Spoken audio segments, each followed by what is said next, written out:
Bonjour, voici la lettre des signaux-faibles de janvier 2020.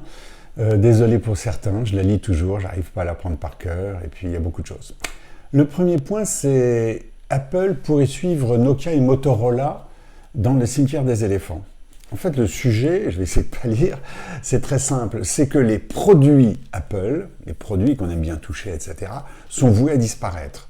L'iPhone, l'iPad, l'iWatch, etc. sont voués à disparaître. Pourquoi ? Parce que l'écran n'est plus nécessaire, on va le mettre sur les lunettes, sur un stylo, sur autre chose.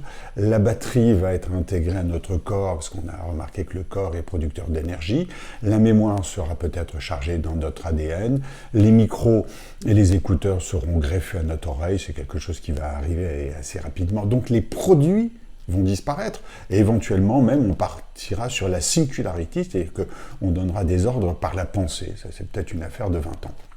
Et puis donc on voit que l'importance d'Apple, s'il veut survivre, ce sont ses services. Or les services, même s'ils ont une croissance incroyable, ont toujours une croissance plus faible que celle des produits. Ça restera un mythe, mais ça peut partir dans les cimetières des éléphants. Reste à voir la division apprentissage des machines et intelligence artificielle, c'est le département IA de Apple qui achète des petites boîtes. Le deuxième signal faible, c'est Amazon. Amazon est en train d'atteindre peut-être un plafond socialement, politiquement correct aux États-Unis. C'est-à-dire que c'est vrai qu'il passe de 230 à 280 milliards de chiffre d'affaires, hein, donc une augmentation de 50 milliards, avec 14 milliards et demi de résultats opérationnels. Le commerce international perd toujours de l'argent, le e-commerce, le commerce national en gagne 7 milliards grosso modo. Le cloud marche très bien, mais c'est une croissance à présent plus faible que celle de Microsoft, 34% contre 62%. La chaîne Whole Foods et l'ensemble des magasins stagne, voire régresse un tout petit peu, d'autant plus qu'en ce qui concerne les magasins Amazon Go, plusieurs États, les villes comme San Francisco, Philadelphie, New Jersey, New York City, interdisent la non-présence de monnaie. Et j'ai appris à cette occasion que 6,5% des ménages américains n'ont pas de compte bancaire. 6,5%. C'est tout de même assez impressionnant. Alors, sur quoi Amazon va gagner ? Sur les 150 millions d'abonnés Prime, sur la publicité sur le site, sur la plateforme, sur le référencement. Pour être référencé, il faut payer de plus en plus, et pour être sur les premières pages, il faut payer de plus en plus cher. Et puis sur les taxes pour mauvaise qualité de service des industriels commerçants sur la place de marché. La logistique reste le tendon d'Achille d'Amazon. Je reviens à mon point de départ. Walmart est le premier employeur américain, je crois même que c'est le premier employeur mondial avec plus de 2 millions de salariés. Si on touche de manière trop dangereuse à Walmart, qui progresse en e-commerce, il y a péril. L'électorat de Trump gronde. Le troisième signal faible, c'est est-ce qu'un jour on saura encore ce que c'est qu'un enfant ? Alors j'ai développé ici dans un autre YouTube la chute de natalité dans le monde entier sur des pays de l'OCDE, avec une grande question, mais quels sont les signaux faibles qui existent ? Donc réécoutez ce YouTube. J'en rajoute à ces 6 un 7e qui est absolument stupéfiant. Le GIEC dit que un enfant, c'est 58,6 tonnes de gaz à effet de serre par jour. Un Français, c'est 10,5 tonnes. Donc un bébé, un gamin, un enfant, c'est 5 à 6 fois plus. Et l'Observatoire CTLM a fait une étude sur 14 200 personnes interrogées sur toute l'Europe. 46% sont prêtes à ne pas avoir d'enfants.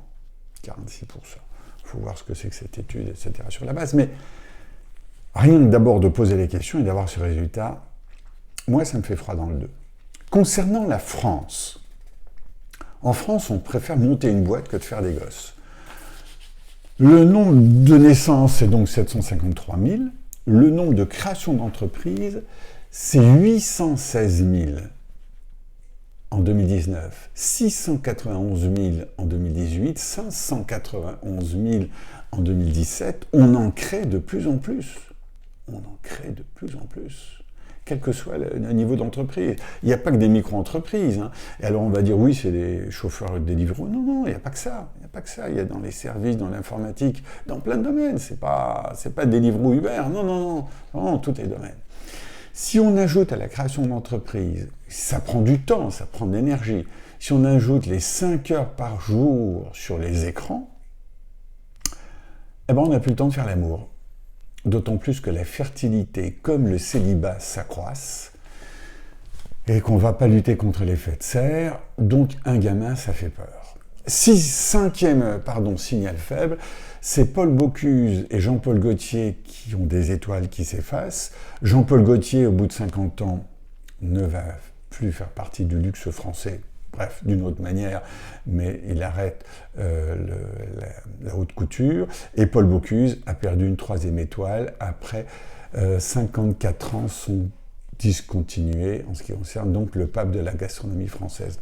Ces deux histoires qui ont débuté toutes les deux les mains dans le cambouis, chacun a fait exploser son talent, a innové dans son domaine, et chacun sans doute a pu dire, quand on lit leur histoire, le jour où mon concurrent est un collègue, je suis en retard, donc il faut que je fasse autre chose. Voilà, il y a plus d'une vingtaine de signes faibles supplémentaires pour la lettre premium, qui est payante à 300 € par an, 300 € hors taxe. Plein de sujets, entre autres Roquette, un nouveau grand de l'agroalimentaire. Les sardines, il faut savoir ce que c'est que les sardines, parce que c'est vraiment un sujet très intéressant. Les erreurs de l'ADEME qui sont expliquées sur la prévision de consommation d'énergie faite il y a environ 20 ans, et pourquoi on peut se tromper en matière de prospective. Intéressant. Et si le GIEC était d'abord et avant tout politiquement correct, c'est-à-dire fait pour ne pas faire peur, là aussi à voir. Et puis le NRF, le salon du commerce et de la distribution à New York, NRF 2020, en fait, pas vraiment de nouveauté, sauf que l'homme revient à la charge et que le robot devient vraiment un outil, et pas plus. Voilà. Si tout va bien, le 10 du mois prochain, vous aurez la prochaine lettre des signaux faibles. À présent, je repars en plongée.